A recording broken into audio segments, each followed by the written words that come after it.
और इस वक्त बड़ी खबर आपको बता दें, थोड़ी ही देर में मथुरा ईदगाह मामले पर फैसला आने वाला है। इलाहाबाद हाईकोर्ट ने फैसला सुरक्षित रख लिया है और सर्वे को लेकर हाईकोर्ट ने फैसला सुरक्षित रखा है। और सर्वे की रूपरेखा क्या होगी, किस तरह से सर्वे होगा, कौन कौन कमेटी में होगा, ये आगे तय हो जाएगा। आपको बता दें, इसको लेकर बाकायदा इलाहाबाद हाईकोर्ट में अब फैसला जो है वो, उसकी सुनवाई पहले 2 बजे होनी थी, उसके बाद में 2 बजे जब सुनवाई हुई तो उसमें 4 बजे फैसला सुनाए जाने के लिए तब तक सुरक्षित रखा गया। अब देखने वाली बात है कि क्या कुछ फैसला आता है। कुछ देर के बाद में ये तस्वीर स्पष्ट होगी। 14 दिसंबर को हाईकोर्ट ने दरअसल सर्वे का आदेश दिया था।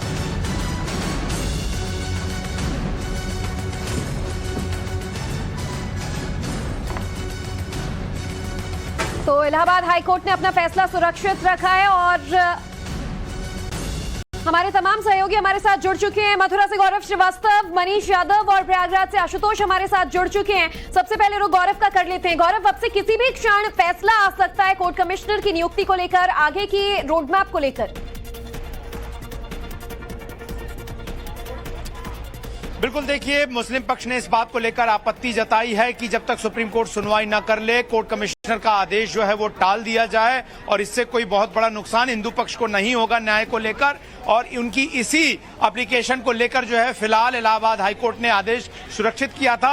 सभी पक्षों के वकील, सभी याचिकाकर्ता इलाहाबाद हाईकोर्ट में इंतजार कर रहे हैं। थोड़ी ही देर में इलाहाबाद हाईकोर्ट के जस्टिस मयंक अग्रवाल जो हैं ये आदेश पढ़कर सुनाएंगे और इसी बात का इंतजार फिलहाल सभी पक्ष कर रहे हैं। और इससे पहले एक सुनवाई हुई इस बात को लेकर, जब मुस्लिम पक्ष ने इस बात को लेकर मांग की कि फिलहाल जो है वो एडवोकेट कमिश्नर नियुक्त किए जाने का आदेश टाल दिया जाए, क्योंकि एक मामला स्पेशल लीव पिटीशन यानी कि एक याचिका के द्वारा सुप्रीम कोर्ट में लंबित है, जिस पे 9 जनवरी पर सुनवाई होनी है और ऐसे में 9 जनवरी के बाद ही सुनवाई की जाए। फिलहाल ये बात बता देना जरूरी है दर्शकों के लिए कि सुप्रीम कोर्ट ने 15 दिसंबर की सुनवाई में किसी तरह की कार्रवाई पर रोक उस वक्त नहीं लगाई थी। गौरव, मैं आपको रोकना चाह रही हूँ, एक बार जल्दी से प्रयागराज का रुख कर लेते हैं, जहां पर कोर्ट के बाहर से आशुतोष इस समय हमारे साथ में है। आशुतोष, किसी भी वक्त अब फैसला सुनाया जा सकता है क्योंकि 4 बजे फैसला तब तक के लिए सुरक्षित रख लिया गया था। क्या हलचल वहां पर नजर आ रही है, क्या अपडेट है? देखिए नैना, यहाँ पर हलचल बढ़ चुकी है क्योंकि 4 बजे का जो समय था वो कोर्ट की ओर से दिया गया था। कोर्ट ने ये कहा था कि 4 बजे के बाद वो अपना फैसला देंगे। अब फिलहाल कोर्ट अभी बैठी नहीं है। अब बैठने के बाद ही ये तय हो पाएगा कि क्या आज फैसला आता है या नहीं आता है। इसके पहले देखिए 2 बजे कार्रवाई शुरू हुई, बहस शुरू हुई थी और इसके बाद सबसे पहले जो मुस्लिम पक्ष की ओर से कुल 2 एप्लीकेशन वहाँ पे दाखिल किया गया था और ये मांग की गई थी कि चूंकि ट्रांसफर एप्लीकेशन जो कि सुप्रीम कोर्ट में पेंडिंग है, उस पर जब तक कोई डिसीजन नहीं आ जाता है उसके पहले कोर्ट कमिश्नर को लेकर किसी तरीके की जो डिसीजन है या फिर जो ऑर्डर है वो ना आए, क्योंकि जब तक चूंकि शहीद गांव पक्ष की ओर से ये कहा जा रहा था कि चूंकि मामला मथुरा से जुड़ा हुआ है, जमीन का विवाद है, लिहाजा इसको सुप्रीम हाईकोर्ट में ना सुना जाए बल्कि मथुरा में ही सुना जाए। और इसे लेकर बाकायदे सुप्रीम कोर्ट में एक एप्लीकेशन दाखिल किया गया था जिसमें कहा गया था कि 9 जो जनवरी की तारीख है वो मुकर्रर की गई थी। ऐसे में मुस्लिम पक्ष बार बार कोर्ट से यही कह रहा था कि जब तक इस मामले का निस्तारण नहीं हो जाता है, अभी फिलहाल कोर्ट कमिश्नर की कार्रवाई के लिए किसी तरीके का जो ऑर्डर है न दिया जाए। हालांकि मुस्लिम पक्ष ये कह रहा था कि सुप्रीम कोर्ट की ओर से कोर्ट कमिश्नर की कार्रवाई को लेकर किसी तरीके की रोक नहीं लगाई गई है। ऐसे में अगर इसके पहले भी अगर कोर्ट कमिश्नर की कार्रवाई होती तो किसी तरीके की कोई आपत्ति किसी को क्यों हो सकती है। अगर आप सच्चे हैं तो आप कोर्ट कमिश्नर की कार्रवाई का सामना करें, लेकिन मुस्लिम पक्ष बार बार इसी बात की दुहाई दे रहा है कि जब तक सुप्रीम कोर्ट की ओर से कोई डिसीजन स्पष्ट तौर पर नहीं आता है, अभी फिलहाल कोर्ट कमिश्नर की कार्रवाई पर रोक लगाई जाए। और अब देखना यह है कि कोर्ट इसको लेकर क्या ऑर्डर देता है। फिलहाल अभी कहा यह जा रहा है कि इसमें कुछ समय लग सकता है क्योंकि अभी जो सभी पक्षकार हैं वो कोर्ट के बाहर ही मौजूद है। ऐसे में इस बात की उम्मीद कम है कि आज शायद फैसला आए। सभी पक्षकार अभी बाहर हैं और बेंच जो है वो बैठी भी नहीं है। ऐसे में देखना ये होगा कि फैसला आज आता है या नहीं आता है। सबकी नजरें क्योंकि टिकी हुई थी। आशुतोष, बने रहिएगा, हम इलाहाबाद से भी अपडेट्स आपसे लेते रहेंगे, लेकिन मनीष यादव का रुख कर लेते हैं। मनीष, देखिए फैसला आएगा तो बहुत अहम ये हो जाएगा, हलचल बढ़ जाएगी देखना, क्योंकि न सिर्फ कमिश्नर की नियुक्ति की जाएगी, पूरा जो प्लान है वो कोर्ट द्वारा बताया जाएगा कि सर्वे शाही ईदगाह का कैसे होना है, कितने दिनों में होना है, वीडियोग्राफी होगी, फोटोग्राफी होगी, कैसे जो हकीकत है, जो तथ्य हैं वो सामने आ जाएंगे। और ऐसे में वक्फ बोर्ड की दलीलों को भी कोर्ट ने जब खारिज किया था तो जो हिंदू पक्ष है उसकी उम्मीदें जग गई थी कि वो हमारी पहली जीत है। देखिए बिल्कुल बहुत अहम पड़ाव होगा इस मामले में, एक अहम सीढ़ी को पार कर लेगा हिंदू पक्ष इस कोर्ट कमीशन के गठन के बाद।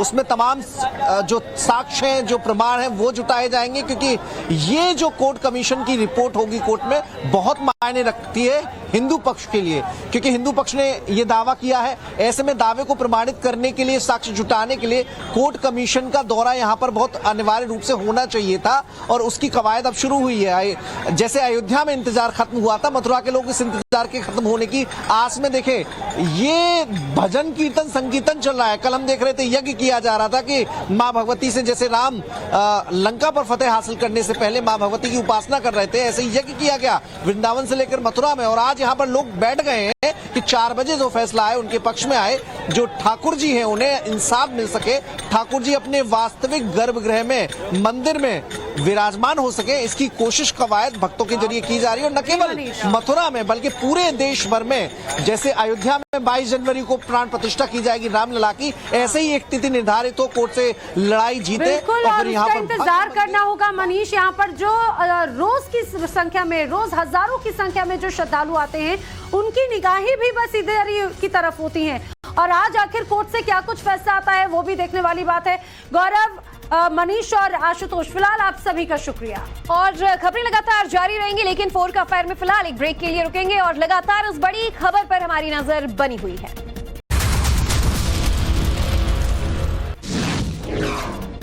वाराणसी में भारत संकल्प यात्रा में शामिल हुए प्रधानमंत्री मोदी सरकार की योजनाओं से के अलावा लाभार्थियों से बातचीत की, कई योजनाओं का शिलान्यास भी किया। वाराणसी में नवनिर्मित सर्वेद महामंदिर का भी पीएम मोदी ने किया उद्घाटन। मौके पर सीएम योगी आदित्यनाथ भी रहे मौजूद। पीएम मोदी ने सर्वेद महामंदिर के अंदर घूमकर लिया जायजा, फूल चढ़ाकर किया सर्वेद को नमन। संसद में हंगामे को लेकर विपक्ष के 33 और सांसद सस्पेंड। अधीर रंजन चौधरी, गौरव गोगोई, टीआर बालू समेत कई सांसद किए गए निलंबित। संसद की घटना पर लोकसभा स्पीकर ओम बिरला का बयान, का संसद में जो हुआ वो दुर्भाग्यपूर्ण है, मामले की जांच के लिए बनाई गई कमेटी। संसद सत्र के दौरान विपक्षी सांसदों का हंगामा। स्पीकर ओम बिरला ने कहा सदन में तख्तियां लेकर आना ठीक नहीं, सुरक्षा के इंतजाम को लेकर और भी व्यापक किए जाएंगी व्यवस्था। संसद में सेंधमारी की घटना पर बोले आम आदमी पार्टी के सांसद राघव चड्ढा, कहा सवालों से भाग रही है सरकार, संसद में मामले पर हो चर्चा। संसद की सुरक्षा में चूक मामले में संजय राउत का बयान, कहा मामले पर संसद में अपनी बात रखी गृह मंत्री अमित शाह। संसद की सुरक्षा को लेकर गृह मंत्री के बयान पर अड़ा विपक्ष, जयराम रमेश बोले बाहर नहीं बल्कि सदन में बयान दें अमित शाह। 20 दिसंबर को उत्तर प्रदेश के दौरे पर रहेंगे बीजेपी अध्यक्ष जेपी नड्डा। गोरखपुर और बस्ती का करेंगे दौरा। बस्ती में सांसद खेल महाकुंभ का भी करेंगे शुभारंभ। राजस्थान के मुख्यमंत्री भजनलाल शर्मा ने रक्षा मंत्री से की मुलाकात, गुलदस्ता देकर राजनाथ सिंह से मिले सीएम। गृह मंत्री और जेपी नड्डा से मुलाकात पर बोले छत्तीसगढ़ के सीएम विष्णुदेव साय, कहा बैठक में बातचीत के आधार पर जल्द ही होगा कैबिनेट का गठन। मध्य प्रदेश के नए सीएम मोहन यादव ने तोड़ा सालों पुराना मिथक, उज्जैन में बिताई रात, उज्जैन में ही पले बढ़े हैं सीएम मोहन यादव। मध्य प्रदेश के पूर्व सीएम शिवराज सिंह चौहान का बयान, कहा यह विधानसभा में पीढ़ी परिवर्तन का समय, पार्टी जहां कहेगी मैं वही काम करूंगा। 2024 लोकसभा चुनाव से पहले कांग्रेस का डोनेट फॉर देश अभियान शुरू, कांग्रेस अध्यक्ष मल्लिकार्जुन खड़गे ने कहा देश की आजादी के समय गांधी जी ने भी लिया था चंदा। 3 राज्यों में हार के बाद एक्शन में इंडी गठबंधन, कल दिल्ली के होटल ताज में होगी बैठक। 2024 लोकसभा चुनाव में सीट शेयरिंग और प्रचार पर होगी चर्चा। कल दिल्ली में विपक्षी गठबंधन की बैठक में शामिल होंगे लालू और तेजस्वी यादव, कहा बीजेपी के खिलाफ मिलकर लड़ेंगे चुनाव। दिल्ली में कल होने वाली इंडी गठबंधन की बैठक में शामिल होंगे समाजवादी पार्टी के अध्यक्ष अखिलेश यादव। लोकसभा चुनाव के लिए सीटों के बंटवारे पर हो सकती है चर्चा।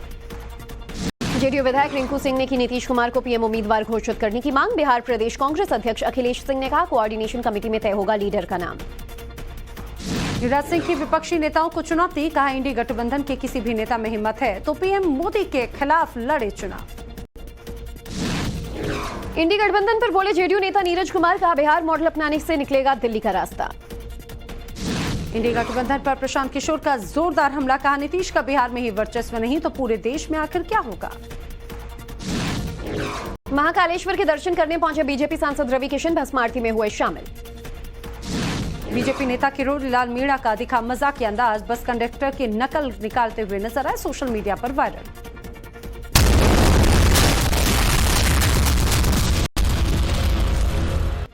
यहाँ राम नाम की लहरें उठी, हर कोई प्रभु श्री राम की भक्ति में रंग चुका है। जय श्री राम की गूंज स्वर्गलोक तक सुनाई दे रही है। राम की भक्ति में लोग अपना सुध बुध खो चुके हैं।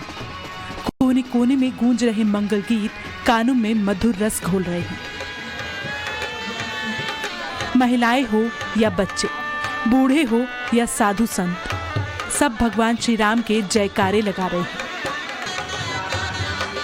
महिलाएं ढोलक की थाप पर अपने प्रभु के लिए नाच रही हैं, तो वहीं साधु संत भी थिरकते नजर आ रहे हैं।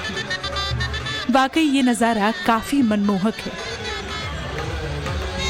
एक तरफ रामलला की प्राण प्रतिष्ठा को लेकर पूरे देश में उत्साह का माहौल है, तो वहीं अयोध्या धाम को दुल्हन की तरह सजाया जा रहा है।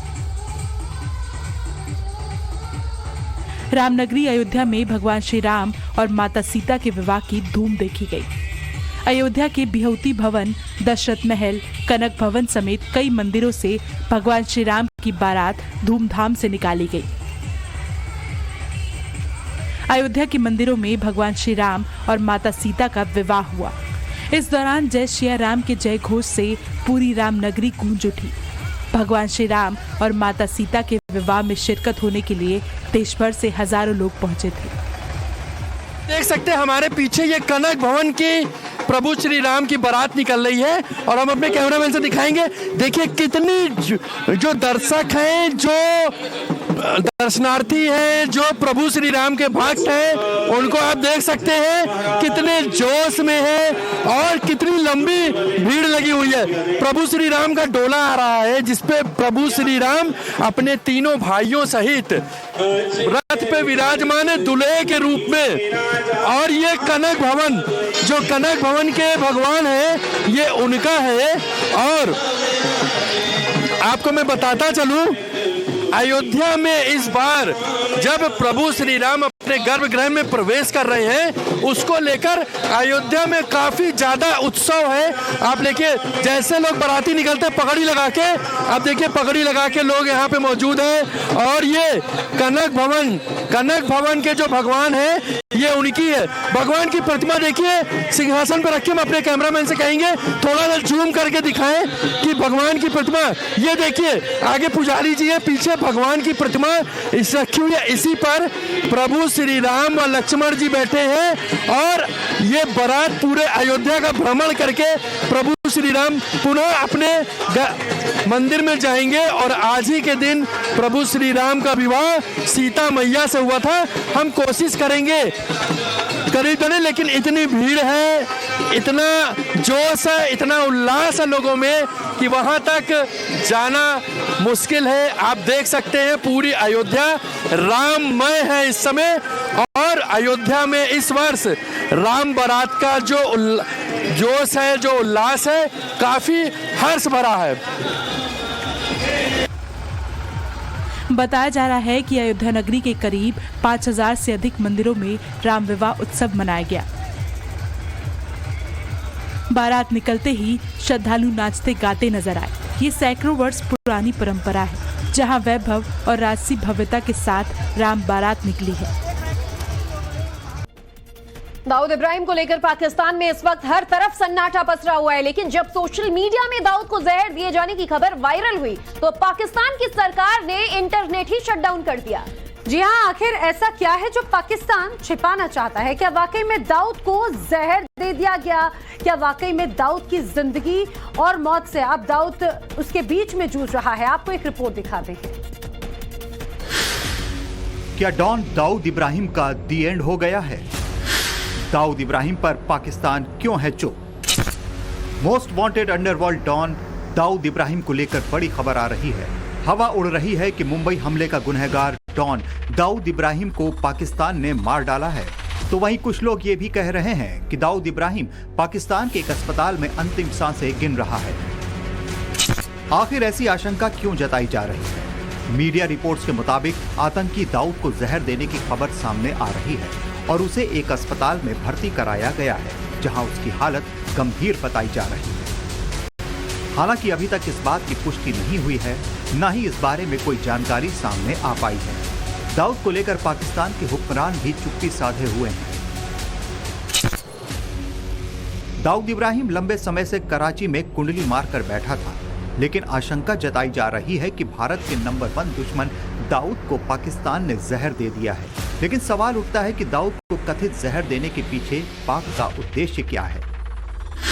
क्या पाकिस्तान में आंतरिक सत्ता संघर्ष के चलते ऐसा हुआ, या आतंक के खिलाफ इंटरनेशनल दबाव था? क्या दाऊद को मारकर पाक सबूत मिटाना चाहता है? पिछले कुछ दिनों में पाकिस्तान में कई आतंकवादी मारे गए हैं। मुंबई हमले का गुनहगार आतंकी दाऊद इब्राहिम पाकिस्तान में बैठकर पाकिस्तान के हुक्मरानों और आर्मी के साथ मिलकर भारत के खिलाफ आतंकी साजिश रचता है। ये बात किसी से छिपी नहीं है। हालांकि पाकिस्तान बार बार दाऊद के होने से इनकार करता रहा है। दाऊद इब्राहिम डी कंपनी का सरगना और मोस्ट वांटेड आतंकी है। 1993 मुंबई हमले का मास्टरमाइंड है दाऊद। हमले में 257 लोगों की जान गई थी। इस घटना के बाद उसे भारत का वांछित आतंकवादी घोषित कर दिया गया था।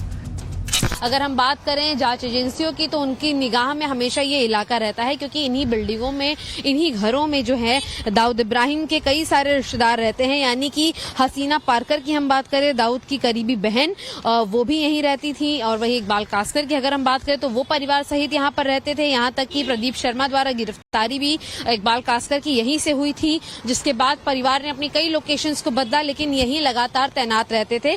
इस पूरे इलाके में दाऊद से जुड़े कई रिश्तेदार जो हैं वो अलग अलग ठिकानों पर रहते हैं। आपको बता दें कि सूत्रों के मुताबिक पिछले सोमवार को दाऊद इब्राहिम को कई बार उल्टियां हुई थी, बुखार चढ़ा था, जिसके बाद डॉक्टरों की टीम ने उन्हें कराची में लाया गया। डॉक्टरों की टीम